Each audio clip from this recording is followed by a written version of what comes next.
پھر بخاری مسلم میں ایک بڑی حیران کن حدیث ہے، حضرت حذیفہ ابن یمان جو رازدار رسول تھے صلی اللہ علیہ وآلہ وسلم، ان کے بارے میں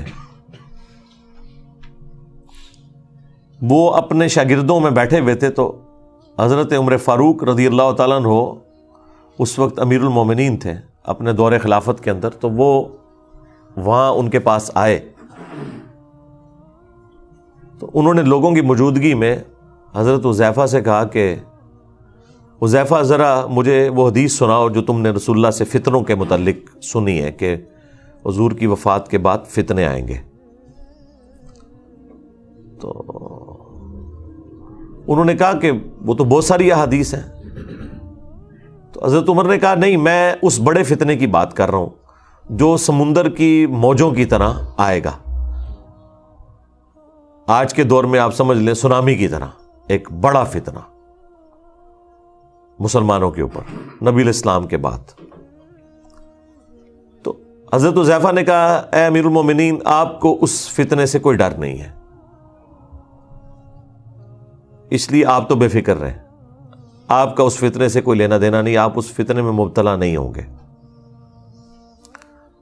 تو البتہ فتنوں اور امت کے درمیان ایک دروازہ ہے، جب تک وہ دروازہ نہیں کھلے گا نا وہ فتنے اس امت پہ آئیں گے ہی نہیں۔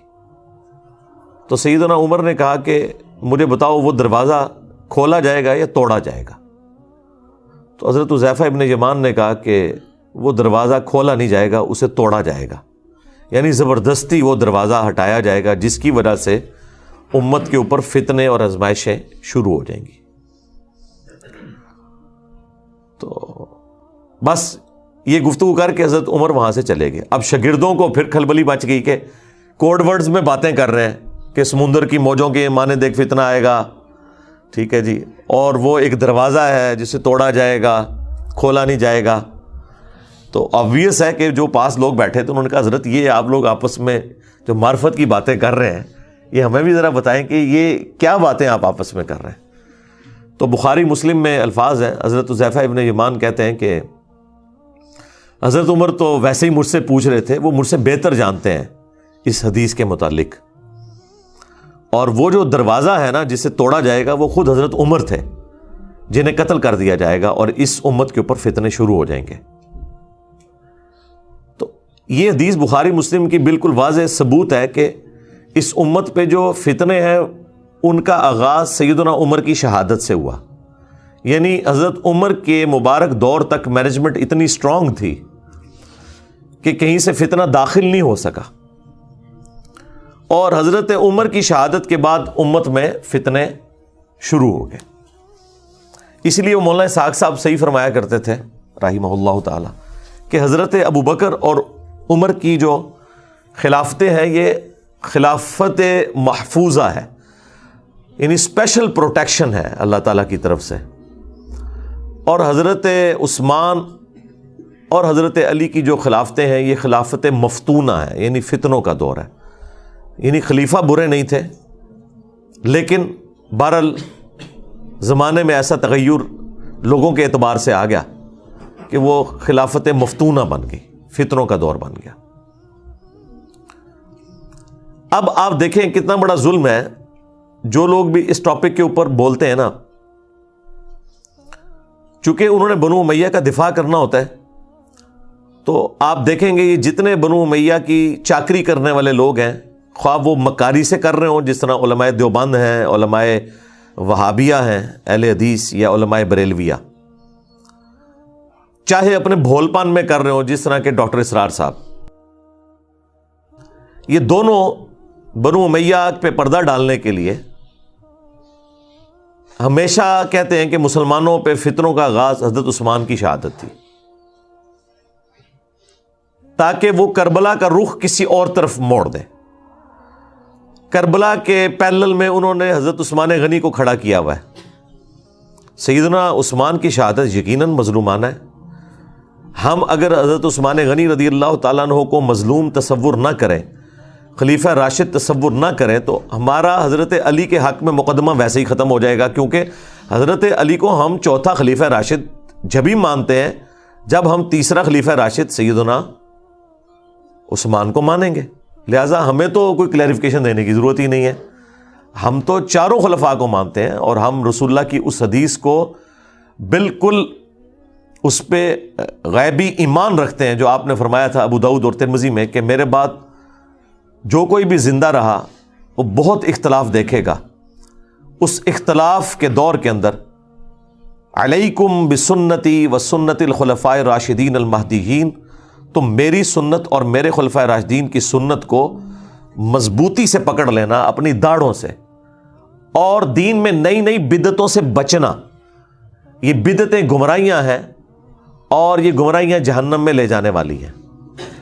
اب نبی الاسلام نے خلفاء راشدین کے جو مخالفین ہیں یا ان کے دور کے اندر جو ان کی مخالفت پہ کھڑے ہونے والے لوگ ہیں، بشرطے کہ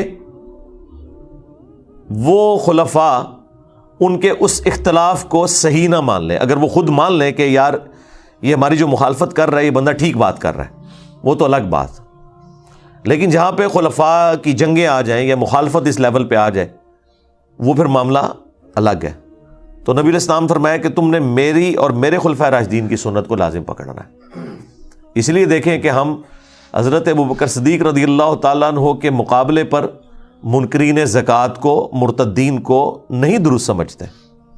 سیدنا عمر کے مقابلے پر رومنز اور پرشینز کو نہیں درست سمجھتے. سیدنا عثمان کے مقابلے پر بلوائیوں کو، جن میں سے اکثر صحابہ ہی تھے، ان کی اس ایکٹیویٹی کو جو انہوں نے حضرت عثمان کو شہید کر دیا. اب بیچ میں ظاہر ہے کہ وہ اسپیسیفکلی بندہ کون ہے وہ تو بے نظیر کے قاتلوں کا بھی نہیں پتہ چلا، جبکہ اتنے کیمرے موجود ہیں. تو اس وقت تو کوئی کیمرے بھی نہیں تھے، نہ علم غیب اس زمانے میں ہوتا تھا، یہ تو بعد میں دریافت ہوا ہے نا. تو لیکن ان کی وہ ایکٹیویٹی کہ حضرت عثمان کی شہادت تک پہنچی، اس میں ہم حضرت عثمان کے مخالفین کو اس ایکٹیویٹی میں غلطی پر مانتے ہیں اور ان کی طرح مکاری نہیں کرتے کہ اجتہادی غلطی کہتے ہیں. صراحتاً غلطی ہے، فساد ہے، فتنہ ہے. لیکن حضرت عثمان اتنے اپ رائٹ تھے کہ بخاری میں 695 نمبر حدیث ہے، جب ساتھیوں نے پوچھا کہ نماز ہمیں فتنوں کا امام پڑھا رہا ہے اور ہمارے امام آپ ہیں، آپ محصور ہو چکے ہیں اپنے گھر میں، اب ہم نماز اس مسجد میں جا کے پڑھیں یا گھر میں ہی پڑھ لیں. تو سیدنا عثمان نے کہا کہ نماز ہی تو مسلمانوں میں ایک اجتماعی نیکی کا کام ہے، نیکی کے کاموں میں ساتھ دو، برائی میں ان سے الگ رہو. اگر وہ یہودی ہوتے تو حضرت عثمان کیسے کہہ سکتے تھے کہ ان یہودیوں کے پیچھے جا کے نماز پڑھو؟ آج کوئی مسلمان فتویٰ دے گا کہ یہودیوں کے پیچھے نماز ہو جاتی ہے؟ وہ پتا تھا کہ وہ صلح حدیبیہ کے صحابہ ہیں، ان میں اختلاف رائے بھی درست تھا، مخالفت درست نہیں تھی، اس کا جو ایکسٹریم رزلٹ نکلا وہ درست نہیں تھا. بہرحال وہ سارے کا سارا معاملہ تلپٹ ہو گیا. اس کے بعد جب سیدنا علی کا دور آتا ہے تو پھر وہی رول چلے گا نا، علیکم بسنتی و سنت الخلفاء الراشدین المہدیین. تو وہاں پہ بھی ہمارا یہی عقیدہ ہے کہ حضرت علی کے مخالفین جو اولو العزم اصحاب میں سے تھے، سیدہ عائشہ سلام اللہ علیہا، سیدنا زبیر، سیدنا طلحہ رضی اللہ عنہم اجمعین وعلیہم السلام اجمعین، یعنی یہ واقعی ٹکر کے لوگ ہیں، یہ حضرت علی کے ٹکر کے لوگ ہیں اپنے مرتبے اور اسلام کی کنٹریبیوشن کے پوائنٹ آف ویو سے. اس بڑے لیول پہ نہ ہو لیکن ایٹ لیسٹ یعنی سابقون الاولون میں آنے والے لوگ ہیں، تو ان کا احترام اپنی جگہ ہے. اور دیکھ لیں اللہ نے اصحاب جبل کو مرنے سے پہلے توبہ کی توفیق بھی دے دی ہے. سیدہ عائشہ بھی، سیدنا طلحہ بھی، زبیر بھی، یہ سب لوگ توبہ کر کے مرے ہیں، میدان جنگ چھوڑ گئے ہیں حضرت طلحہ اور زبیر رضی اللہ عنہما وعلیہم السلام. اور حضرت علی کا بھی ایٹیچیوڈ دیکھیں، جب ان کے ایک فوجی نے آ کے بتایا، ابن جرموز نے، کہ میں حضرت زبیر کو قتل کر کے وہ ان کا سر کاٹ کے لے آیا، تو حضرت علی نے اس کو اپنے پاس آنے بھی نہیں دیا. اور یہ حضرت علی رضی اللہ تعالیٰ عنہ کی قسمت میں تھا کہ ان کے سامنے کسی صحابی کا سر کاٹ کے نہ لایا جاتا، ادروائز وہ لایا تو تھا. جب ساتھیوں نے بتایا ابن جرموز آیا تو انہوں نے کہا کہ صفیہ کے بیٹے کے قاتل کو جہنم کی بشارت دے دو؟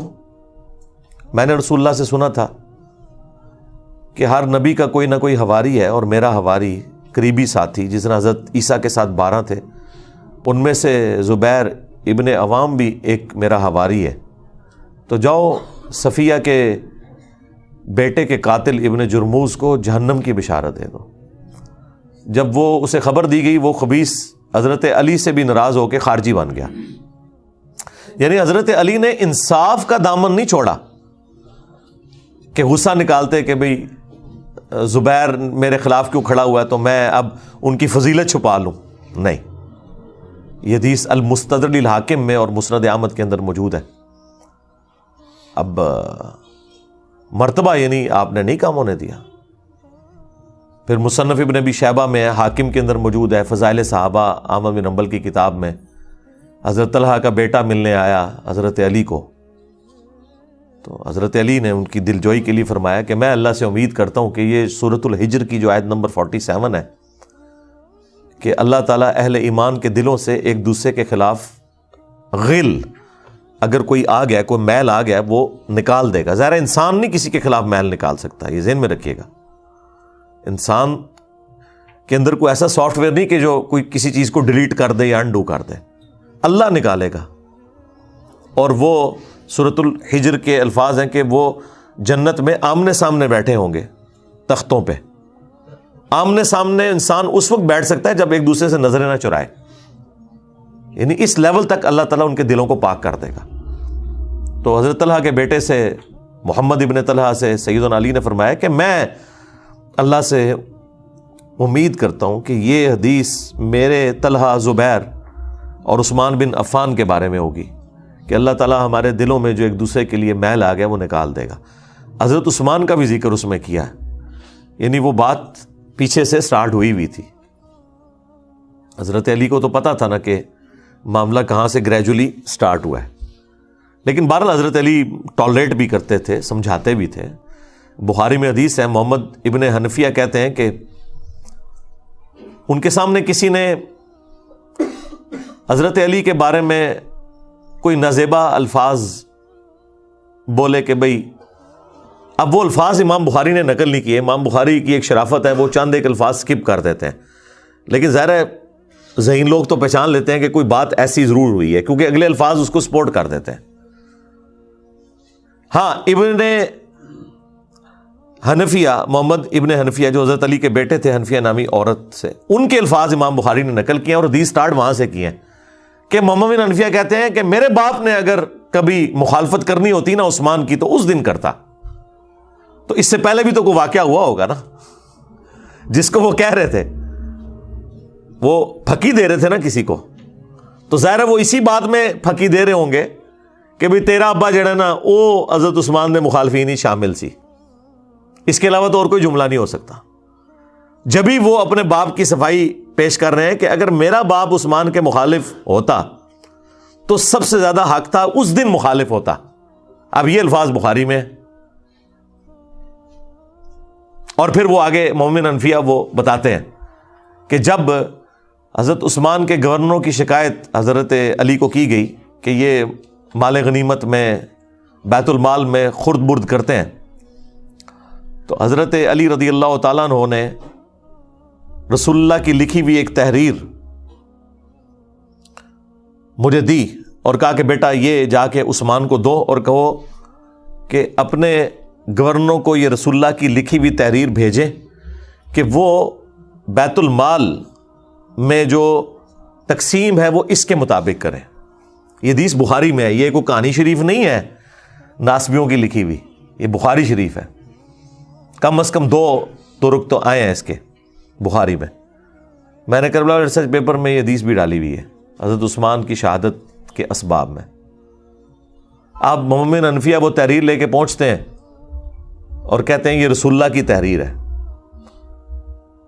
اب سیدنا عثمان پتہ نہیں کس موڈ میں بیٹھے ہوئے تھے، انہوں نے کہا کہ ہمیں اس تحریر کی حاجت نہیں ہے، اسے لے جاؤ۔ اب آج کوئی ہمیں بتائے کہ یہ حضور کی لکھوائی ہوئی تحریر ہے، آپ نے اس کے مطابق چلنا ہے، ہم تو اسے چوم کے آنکھوں سے لگائیں گے۔ لیکن اس طرح کا ایٹیچیوڈ اس کے بعد انسان کو غصہ ہی آئے گا نا. اس لیے مومن انفیاء کہہ رہے تھے کہ وہ دن تھا کہ میرا باپ عثمان کے خلاف کھڑا ہوتا کہ اس نے رسول اللہ کی تحریر کو اس طرح واپس کیا. اچھا اب سنیوں کو پتا ہے یہ سیدھی سیدھی حدیث جو ہے وہ ایک چارج شیٹ بن جائے گی, تو انہوں نے بریکٹ میں پتا کیا لکھا ہے, حضرت عثمان کے پاس اس کی فوٹو کاپی موجود تھی اس لیے انہوں نے کہا کہ آپ لے جائیں, میرے پاس پہلے ہی موجود ہے.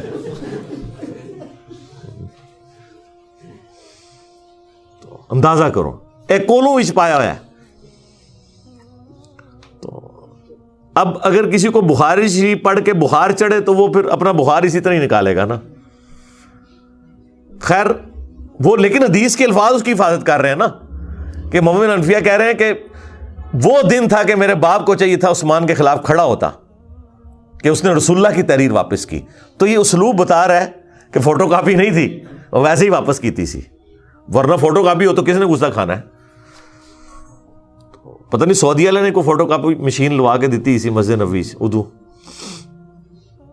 تو حضرت علی کو وہ کہتے ہیں جب میں نے آ کے بتایا کہ ابا جی یہ حضرت عثمان نے واپس کر دی ہے, تو حضرت علی نے کوئی غصہ نہیں کھایا. انہوں نے کہا یہ تحریر جو ہے نا وہ اسی جگہ رکھ دو, اسی تاکچے میں جہاں سے تم نے اٹھائی ہے, یہاں پہ حدیث مکمل ہو جاتی بخاری کی. تو یعنی وہ اس وقت ڈاؤن فال شروع ہو گیا تھا اس حوالے سے گریجولی. نہج البلاغہ میں بھی حضرت علی کی وہ نصیحتیں موجود ہیں جو حضرت عثمان کو کی ہیں انہوں نے, وہ کمال کی نصیحتیں ہیں, وہ پڑھنے والی ہیں. اس میں حضرت علی نے جو جملے بولے, کیا عثمان تیرا سٹیٹس پہلے دو خلفاء والا نہیں ہے, کیونکہ تجھے رسول اللہ کے ساتھ دامادگی کا شرف بھی حاصل ہے. سیدنا عثمان کا داماد رسول ہونا نہج البلاغہ میں شیعہ کی کتاب میں ثابت ہے, اسی نصیحت کے اندر جو ان کا خطبہ کہہ لیں یا مکتوب کہہ لیں. تو حضرت علی حضرت عثمان کو سمجھاتے ہوئے یہ کہہ رہے ہیں کہ پہلے دو خلفاء سے زیادہ تمہاری ذمہ داری ہے, کیونکہ تم رسول اللہ کے داماد بھی ہو. داماد تو بیٹوں کی جگہ ہوتا ہے. تو یہ جو تمہاری شکایتیں تمہارے گورنروں کی آتی ہیں تمہارے پاس, ان کے طرف توجہ دے کے ان ایشوز کو ریزالو کرو. وہ کرتے بھی تھے, بخاری مسلم دونوں میں آیا کہ وہ ایک بھائی تھا ان کا عقبہ ابن ابی معیط کا بیٹا ولید بن عقبہ, اس نے شراب پی کے فجر کی 4 فرض پڑھا دیے. بخاری میں بھی ہے مسلم میں بھی ہے, حضرت عثمان والے چیپٹر میں ہے بخاری کے اندر, اور مسلم میں شراب کی حرمت والے چیپٹر میں, اور مسلم میں پورا وہ واقعہ تفصیل کے ساتھ ہے. جب وہ سلام پھیر کے فارغ ہوا تو لوگوں نے کہا کہ یہ تو نماز تو نے ٹھیک نہیں پڑھائی ہے. تو اس نے کہا اگر کم پڑھا دی ہے تو میں اور پڑھا دینا, حالانکہ پہلے ہی انہیں 2 فالتو پڑھائی ہیں سب. پھر لوگوں کو شک پڑا تو جناب وہ تو دور تھا بڑا مبارک, ادھر کوئی سوچ سکتا ہے نمازی جناب جو تھے وہ آگے آ کے اس کے پاس بیٹھ کے اس کا منہ سونگھنا شروع کر دیا. ادھر کوئی گورنر کے قریبی کو لگ سکتا ہے, لیکن ظاہر ہے کہ اس وقت گورنر کو ایک سمجھا جاتا تھا کہ وہ سرونٹ ہے عوام کا. یہ تو آج حکمرانی کا کانسیپٹ ہے نا, ادھر تو خلیفۃ المسلمین بھی اکاؤنٹیبل ہوتا تھا عوام کو, تو گورنر تو شاہی کوئی نہیں. تو جب وہ سونگا تو شراب کی بدبو آ رہی تھی, لوگوں نے پتہ چل گیا جناب کہ یہ تو شراب پی ہے. انہوں نے جناب اسے پکڑ کے گورنر کو اتار کے ابو موسیٰ اشعری کو گورنر لگا دیا اور کہا کہ واپس جا مدینہ. حضرت عثمان کو خط بھجوا دیا کہ یہ اپنا تحفہ واپس قبول کریں جو آپ نے ہم پہ مسلط کیا تھا. تو اور یہاں سے مینجمنٹ کمزور ہوگی کہ خلیفہ وقت کے ہوتے ہوئے عوام ڈیسیژن کر رہی ہے کہ وہ خلیفہ سے پوچھے بغیر اس کا گورنر ہٹا رہی ہے, خود ہی عدالت لگا کے, اور اس کی جگہ ایک نیا گورنر لگا رہی ہے. یعنی یہ اسلام کی تاریخ میں یہ سٹارٹ تھا حضرت عثمان کی خلافت کی کمزوری کا, جو ان کے دور خلافت میں آئی کہ لوگوں نے قانون ہاتھ میں لینا شروع کر دیا. خیر جب وہاں پہنچا تو حضرت عثمان نے کہا کہ میں لوگوں کی چیما گوئیاں سن رہا ہوں کہ یہ اب اپنے بھائی کو سزا نہیں دے گا, تو میں تو اسے نہیں چھوڑوں گا. دربار لگایا گیا, حضرت علی چیف جسٹس تھے. حضرت علی کو حضرت عثمان نے کہا لگائیں اس کو کوڑے جتنے بنتے ہیں اس کے. تو حضرت علی نے حسن ابن علی سے کہا کہ بیٹا اٹھو 40 کوڑے لگاؤ اسے. تو حضرت حسن نے کہا کہ جو ان کی میٹھی کھاتا ہے وہی کڑوی چکھے، یعنی حضرت عثمان کی طرف اشارہ کیا کہ عثمان اس کا بینیفیشری ہے اس حوالے سے کہ انہوں نے اپنے ریلیٹیوز کو گورنری کے عہدے پہ لگایا ہوا ہے. باقی ظاہر ہے ان سے کوئی کھاتے پیتے تو نہیں تھے، لیکن ظاہر ہے ایک رشتہ داری تو وہ نبھا رہے تھے. تو اب کڑوی بھی یہی چکھے، کیونکہ اس زمانے میں قبائلی تعصب بہت زیادہ تھا. بنو امیہ بنو ہاشم کی لڑائیاں تو رسول اللہ کی بعثت سے پہلے سے تھیں، ان کا آپس کا جیلسی فیکٹر. تو اس کی طرف ان کا اشارہ تھا کہ میں یہ کام نہیں کروں گا. تو حضرت علی نے اس کا کوئی برا نہیں مانا. حضرت حسن وہاں سے چلے گئے، باپ کی بات نہیں مانی، آپ اندازہ کریں. اور یعنی اس سے آپ اندازہ کریں کہ اس زمانے میں کتنا ان گورنروں کے بارے میں نفرت پائی جاتی تھی. تو مسلم شریف کے الفاظ ہیں، پھر حضرت علی نے اپنے دوسرے بیٹے عبداللہ ابن جعفر، جو بھتیجا بھی لگتا تھا اور بیٹا بھی، بیٹا اس لیے کہ اس کی والدہ کے ساتھ حضرت جعفر کی وفات کے بعد حضرت ابو بکر نے شادی کی تھی، اس سے محمد بن ابی بکر پیدا ہوئے تھے، اور وہ بھی حضرت علی کے زیر کفالت تھے. یہ دو بیٹے تھے بڑے لاڈلے، محمد بن ابی بکر اور عبداللہ بن جعفر، جو والدہ کی طرف سے تھے. اور عبداللہ بن جعفر کو تو اپنی بیٹی زینب بھی دے دی حضرت علی نے، وہ داماد بھی بنے بعد میں. تو کہا عبداللہ اٹھ اور لگا کوڑے. جب 40 ہوئے تو انہوں نے کہا بس 40 ٹھیک ہیں. رسول اللہ 40 لگواتے تھے، حضرت ابو بکر بھی 40، حضرت عمر نے 80 کر دیے تھے، کیونکہ اس زمانے میں لوگ زیادہ شراب پینا شروع ہو گئے تھے. ظاہر ہے جب آپ کی وظیفے لگ جائیں، دنیا کے مال کی ریل پیل ہو جائے. بخاری مسلم میں موجود ہے کہ حضرت عمر کے زمانے میں شراب پینا زیادہ ہو گئی تھی ایز کمپیئر ٹو حضرت ابو بکر کے دور کے. کوئی مال آ گیا تھا، کام کرنے کو کوئی نہیں، تو پھر یہی کچھ ہی ہوگا نا. تو حضرت عمر نے اس کی سزا تعزیراً حضرت علی کے مشورے سے بڑھا کے 80 کوڑے کر دی. وہ قرآن سے ڈیڈکٹ کی تھی کہ جو کسی عورت کے اوپر تہمت لگائے اس کی سزا 80 کوڑے ہے، سورہ نور میں. تو حضرت علی نے کہا کہ جو بندہ شراب پیتا ہے وہ پھر ہر بندے پہ تہمت ہی لگاتا ہے، اسے پتہ تو ہوتا ہی نہیں وہ کیا کر رہا ہے. تو 80 کوڑوں کی سزا مقرر کی گئی.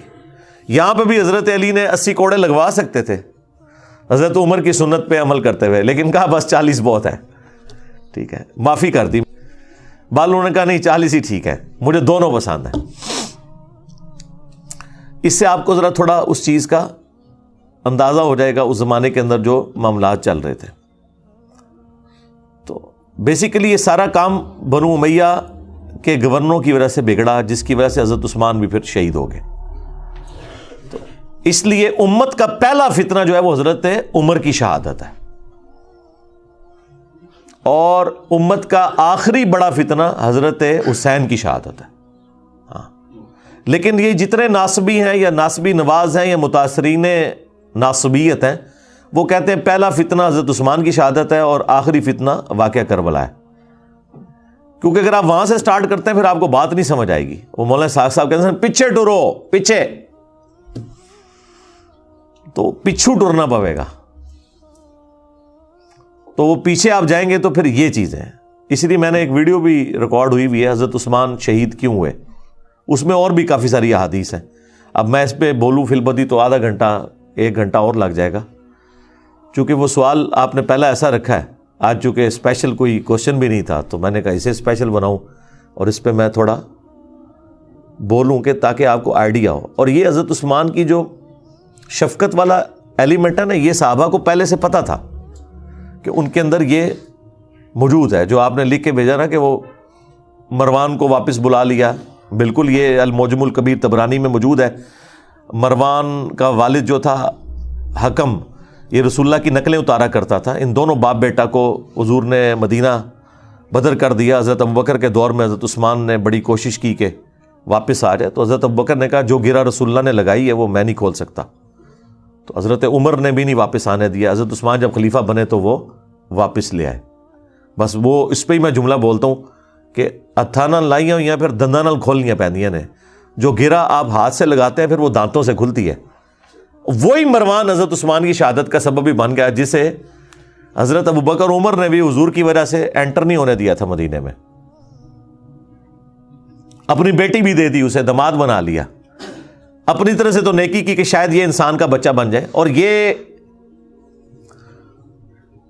پورے اخلاص کے ساتھ سیدنا عثمان نے کیا، کوئی بدنیتی نہیں تھی.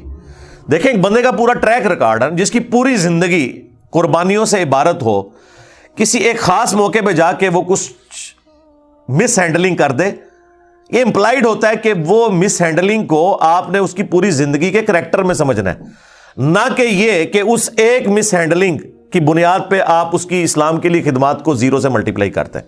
یہ رافضی کرتے ہیں کہ وہ حضرت عثمان کے چند ڈیسیژنز کو لے کے ان کی پوری زندگی کو اس سے زیرو سے ملٹیپلائی کرتے ہیں. ہم پوری قربانیاں ان کی دیکھتے ہوئے یہاں پہ مس ہینڈلنگ کو سمجھتے ہیں کہ یہ ان کی شفقت کا ایک ایلیمنٹ تھا, اور میں اس کو پرسنلی خود سمجھ سکتا ہوں. میرے اندر بھی یہ والا ایلیمنٹ ہے کہ میں ٹالریٹ بہت زیادہ کرتا ہوں, اس کی وجہ سے بعض اوقات اپنے اسٹوڈنٹس کی گالیاں بھی کھانی پڑتی ہیں, لیکن میری کوشش ہوتی ہے اگر کسی کو ڈھیل دی ہے نا, این ممکن ہے کہ وہ پلٹ آئے اگر اس کے اندر کوئی آپ سمجھ لیں حق کا مادہ موجود ہے, لیکن اس کے باوجود اگر وہ بار بار اس طرح کی وہ ایکٹیویٹی پرفارم کرے, پھر میں ظاہر ہے کہ صرف نظر نہیں کرتا, پھر میں حضرت عمر کی طرح سخت ہو جاتا ہوں. لیکن پہلے حضرت عثمان والی نرمی میرے اندر موجود ہوتی ہے اپنے ہر اس اسٹوڈنٹ کے لیے جس کے لیے میں چاہتا ہوں کہ یار اس کے اندر کوئی اصلاح کا معاملہ ہو سکتا ہے. اب مجھے وہ تفصیلات بتانے کی ضرورت نہیں, نہ عام بندوں کو اس کی ضرورت ہے, وہ ہمارے مینیجریل ایشوز ہوتے ہیں. لیکن جب ونس مجھے کلیئر ہو جائے نا, کرسٹل کلیئر, پھر میں حضرت عثمان والا ایٹیچیوڈ نہیں کرتا, شروع میں رکھتا ہوں, بعد میں پھر حضرت عمر والا ایٹیچیوڈ. سیدھی سی بات ہے, پھر والی بات نہیں ہوگی. تو یہ مروان ہی پھر اسی نے مور لگائی تھی, آپ کو پتا ہے, محمد بن ابی بکر اور 300 ساتھیوں کے قتل کا فتویٰ لکھ دیا تھا جب مصر کے گورنر کی شکایت آئی تھی. تو حضرت عثمان نے تو یہ لکھوایا تھا کہ وہ گورنر معزول اور محمد بن ابی بکر گورنر, اور مروان نے خط میں لکھا کہ جیسے یہ پہنچے ان ساروں کو قتل کر دو, اور خط لادہ سے حضرت عثمان کی مور لگا کے بھیج دیا. وہ تو راستے میں جب وہ ایک گھوڑ سوار جا رہا تھا تو محمد بن ابی بکر کی نظر پڑ گئی, وہ بڑے شارپ تھے, انہیں کہا ہے کام پہ ہے ساڈے نال, منو نہ منو, اس کو پکڑا دو. خط نکل آیا, پھر وہ سارے واپس آ گئے. حضرت عثمان کے گھر کا گھیراؤ کیا 40 دن تک, پانی تک بند کر دیا. تو وہ غصہ تو وہ صحیح نکال رہے تھے, لیکن جو ایکٹیویٹی پرفارم کر دی وہ بہت ایکسٹریم تھی. اور دوسری طرف حضرت عثمان کی بھی شرافت ہے کہ انہوں نے اپنے حق میں کوئی تلوار کسی کو نہیں اٹھانے دی. ان کو تو اندازہ نہیں تھا کہ یہ پروٹیسٹ جو ہے اس لیول تک چلا جائے گا. اور وہ جو گورنر تھا مصر کا عبداللہ بن سعد ابی سرا, وہ بھی حضرت عثمان کا بھائی لگتا تھا رشتے میں, اور یہ وہی تھا جو کاتب وہی مرتد ہو گیا ہوا تھا. سنن نسائی اور ابو داؤد میں حدیث ہے. اور حضور نے 4 بندوں کے لیے فرمایا تھا کہ یہ غلاف کعبہ میں بھی چھپے ہونا, انہیں قتل کر دینا ہے. یہ بھی لحاظ نہیں کرنا کہ غلاف کعبہ کے اندر ہے کہ کعبے کی حرمت ہے, ان کے لیے حرمت بھی اٹھ جائے گی. ان میں سے ایک بندہ تھا, حضرت عثمان نے اسے اپنے گھر چھپا لیا. سنن نسائی میں, ابو داؤد میں, یہ میں نے کربلا والے ریسرچ پیپر میں ڈالا ہوا ہے سب کچھ. اللہ کے حضور کے سامنے پروڈیوس کر دیا, کہا یا رسول اللہ میرے کہنے پہ اسے معاف کر دیں. اب یہ تو بنتا ہی نہیں تھا, جب اللہ کے نبی کا حکم آ گیا تو وہ تو سب سے اوپر ہے. اب حضور کو غصہ تو آیا, ناراضگی تو ہی, آپ نے اپنا چہرہ انور پھیر لیا. حضور کے غصے کا اظہار بس اتنا ہی ہوتا تھا, اور یہ بہت بڑی بات ہوتی تھی, آپ چہرہ انور پھیر لیں. حضرت عثمان دوسری طرح سے آیا, یا رسول اللہ میرے کہنے پہ معاف کر دیں. ٹھیک ہے, 3 دفعہ ریکویسٹ کی, آپ چہرہ پھیرتے رہے. 4تھی دفعہ حضور نے کہا چلو ٹھیک ہے. وہ جب حضرت عثمان اس کو لے کے خوشی خوشی وہاں سے نکل گئے, حضور نے فرمایا تم میں سے کوئی ایک بھی ایسا نہیں تھا جو اسے قتل کر دیتا. جب تم دیکھ رہے ہو کہ میں اپنا چہرہ انور پھیر رہا ہوں, تو تم اس کا مطلب نہیں سمجھ رہے تھے کہ اس کو نہیں چھوڑنا. کاتب وحی تھا. کاتب وحی مرتد ہونے کا مطلب ہے کہ حضور کی نبوت کو چیلنج کیا اس نے, کہ یہ نعوذ باللہ من ذالک یہ سب کچھ فراڈ چل رہا ہے. جس طرح بخاری مسلم میں ہے کہ ایک کاتب وحی کہتا تھا کہ محمد کو تو کچھ پتہ نہیں, جو میں لکھ دیتا ہوں وہی قرآن ہوتا ہے. تو حضور کو اتنا غصہ ہے, آپ نے فرمایا یہ مر گیا, زمین اسے قبول نہیں کرے گی.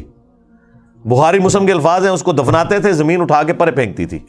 یہ معجزہ لوگوں نے دیکھا, اور لوگوں میں مشہور ہوا کہ شاید یہ رات کے وقت حضور کے ساتھی اسے نکال کے باہر پھینک دیتے ہیں. انہوں نے بہت گہری قبر کھودی, پہرا دیا, پھر لاش صبح باہر پڑی ہوئی تھی. پھر ان کو پتا چل گیا کہ بھائی یہ اس نے حضور کی نبوت کے اوپر ہاتھ ڈالا ہے. یہ ہونا ضروری تھا کیونکہ قرآن کے اوپر ہی تو سارا ایک معاملہ چل رہا تھا. اگر قرآن ہی ڈاؤٹ فل ہوتا ہے تو پھر نبی علیہ السلام کی نبوت تو سٹیک پہ لگ جانی تھی. وہ بھی کاتب وحی تھا اور اس نے سورہ آل عمران سورہ بقرہ حضور سے پڑھی ہوئی تھی. یہ لوگ کاتب وحی کو فضیلت کے طور پہ پیش کر رہے ہوتے ہیں. دو کا تو میں نے آپ کو حال بتا دیا. ایک مرتد ہو کے مرا اور لاش اس کی باہر نکل آئی, اور دوسرے کو حضور نے کہا یہ غلاف کعبہ میں چھپا اسے قتل کر دینا, عبداللہ بن سعد ابی سرا. تو حضور نے فرمایا کہ جب تم دیکھ رہے ہو کہ میں چہرہ اقدس پھیر رہا ہوں تو اسے مار کیوں نہیں دیا تم نے؟ تو صحابہ نے کہا یا رسول اللہ آپ ایک دفعہ ہمیں آنکھ سے یوں کر کے اشارہ کر دیتے نا تو ہم اسے نہ چھوڑتے. آپ نے فرمایا نبی کے لیے شایع نہیں کہ وہ آنکھ سے اشارہ کرے. نبی کے اخلاق اتنے بلند درجے کے ہیں کہ وہ اس طرح کا معاملہ نہیں کر سکتا کہ وہ آنکھوں سے اشارے کرے. ٹھیک ہے, یعنی بڑے کلین سلیٹ لوگ ہوتے ہیں انبیاء. ان کے اندر مکاری, چلاکی, ہوشیاری, عقل مندی ہوتی ہے, لیکن یہ والی حرکتیں نہیں ہوتی ہیں کیونکہ ان کے سٹیٹس کا تقاضا ہے. بس وہی پھر آپ دیکھ لیں اسی کی وجہ سے پھر وہ پورا معاملہ تلپٹ ہو گیا. لیکن بہرحال جب حضرت معاویہ رضی اللہ تعالیٰ عنہ خلیفہ بنے یا بادشاہ بنے, اس وقت بھی عبداللہ بن سعد ابی سرا یہ زندہ تھا, لیکن یہ حضرت معاویہ کے ساتھ پھر نہیں ہوا. اللہ نے اس کی کوئی نیکی قبول کر لی, آخری زندگی اس کی بڑی اچھی گزری ہے. یہ اس کو پوری گیم سمجھ آ گئی تھی کہ یہ سارے کا سارا جال جو بنا گیا ہے نا یہ بنو امیہ نے حکومت کے لیے کیا ہے, تو یہ پھر گمنامی میں پھر مرا ہے, یہ سب کچھ چھوڑ کے چلا گیا تھا. تو باقی ہم تو رضی اللہ تعالیٰ عنہ ہی کہتے ہیں, ظاہر نبی الاسلام کی رسپیکٹ کی وجہ سے. تو